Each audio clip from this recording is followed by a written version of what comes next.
But let's move on to the last corps that we're going to talk about today, which is the Boston Crusaders. These uniforms are really interesting to me because it's definitely something that is reminiscent of old school drum corps with the twist of like something new in the form of a hat with a light on it.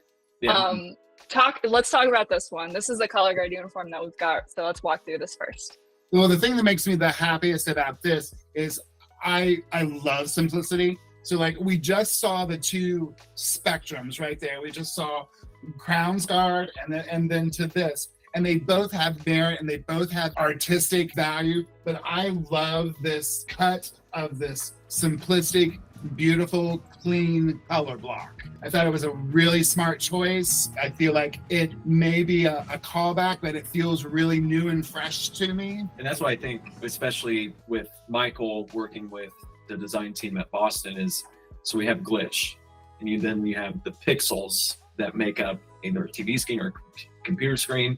But then if you're thinking about light theory, if you have red, green, and blue, you put them all together, it makes white. One thing that I think is interesting about this is their choice in the textiles to use. So it's a heavier stretch fabric, but then you have the black mesh, but then you also have to determine what's underneath the black. I don't know if you can see it up close, but it's almost like a denser skin tone color mesh underneath. And you wouldn't know it without seeing it, but it's all one piece. I was wondering if it was one piece or two. So once again, these are the small details that fans might not get to see if they're just looking at social media or at a show.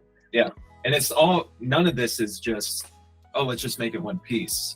It could have easily been two pieces, but then you just have to think about their use of the patterning to make sure that the performers are comfortable the whole time that they're in it. And that's a lot of things that have to be thought about. Once they have the prototype done and we knew the cut and the shapes of things, like Heather was in here getting that prototype so she could get out and start finding like the different undergarments and whatnot, because it's from foundation up, it all plays a role in that finished, pristine look. And kind of like how you were talking on the Phantom Regiment uniform, it's kind of the practicality of this being one piece sort of makes sense for the style in which the Boston Crusaders Guard tend to move around the field and spin. They're very athletic. There's a lot going on. They're constantly moving. So it just makes sense to have it be one piece. And then you have the musicians. This was another thing that Michael and Keith Potter went through and found. I think the hardest part of the design process for them was finding the right colors. And I think when the ballad starts, they bring out flags that match the musicians on the field, and then they all come together. So I think this was more of a team effort than most, because then Leon May, who's designing the drill, would have to mark when he's designing the drill who's wearing blue pants, who's wearing pink, who's wearing yellow. And then you see it all come together for the first time about halfway through the show. And the first time I saw that, I was like, he really did that.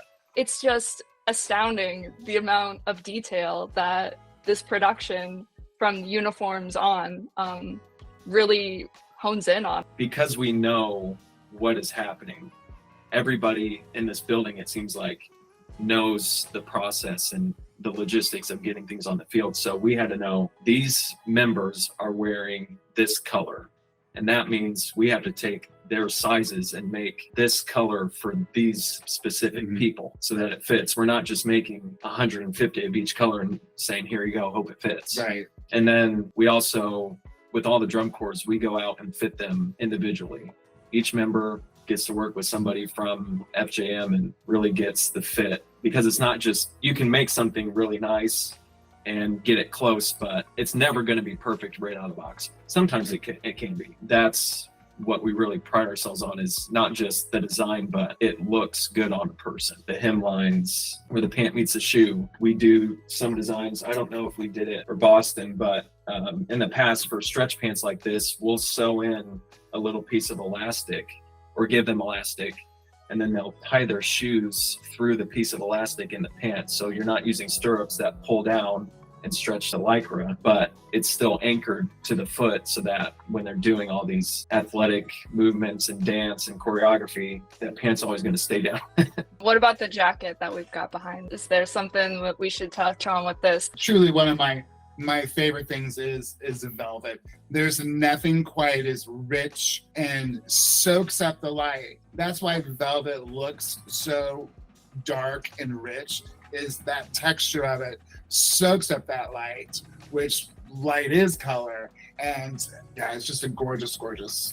Yeah, and it's little things too to help the performer look a little bit stronger. And there's little shoulder pads on the inside that help fill out the shoulder. Again, it could have been really easy to do a center back, but with everything being so solid, to break that up with a zipper in the back, could have done it and maybe nobody would have noticed, but this one zips open at the shoulder. Ah, okay.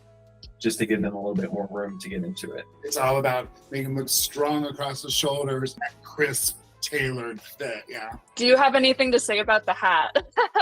Boston has been doing some fun hats over the last couple of years. Yeah. Well, you'll see in the illustrations that we have, I don't know if Michael ever redrew it, but the hat that we sampled all the way up until the final one was a lot taller, had a different shape to it. And then they got it just thinking practically with how are we going to house the electronics and the light.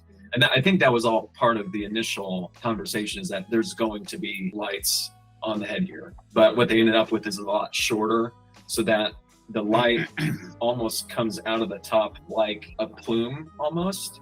But it's glitch. One of the things that we started here, it's called the Apollo. It's almost a deconstructed police hat. So Michael thought we could just take off the fabric on the top, and then you have so many more design opportunities for something like this, where you can never do that with the shakeout.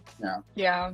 And we even saw that a couple of years back with Crown and their see-through hats that sort of had a similar shape. And even last year with Boston's White Whale, you still once again had a similar shape, but wrapped in velvet, and you got that shiny on it. So it's cool to see different things that y'all are doing that, once again, we've seen iterations of it in the past, but we're doing something different every year to really fit with the show theme. And I think that's so cool. Yeah. And their headwear, it's the Apollo, but it doesn't have a visor to it. So Michael said, let's just rip that off and make something that's just really just the ring. And there's padding on the inside to help it fit. And that's what they wore last year too. And that all started with Crown in 2013. And people saw that and were like, what is that?